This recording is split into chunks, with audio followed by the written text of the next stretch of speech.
NICVD में हमने फालिज का इलाज शुरू कर दिया है।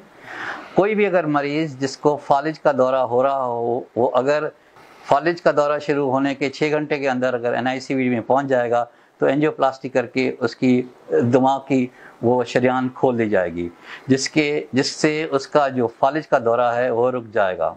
हमने हालिया दिनों में ऐसा ही एक पेशेंट जो फालिज के साथ आया था, उसको हमने ये तरीक़ा इलाज उस पे आज़माया और हमने उसका फालिज जो है बिल्कुल रिवर्स कर दिया। तहक़ीक़ के मुताबिक ये जदीद तरीक़ा इलाज 86% कामयाब है। पेशेंट क्योंकि फालिज होके आता है, उसका एक हाथ और एक पाँव काम नहीं कर रहा होता है। अगर ये बर वक्त NICVD पहुँच जाए तो इस तरीक़े इलाज के ज़रिए उसका हाथ और पाँव की कमज़ोरी दूर की जा सकती है, वो ज़िंदगी में वापस आ सकता है। दिल के दौरे के बाद सबसे ज़्यादा अमवात हमारे मुल्क में फालिज की वजह से होती हैं।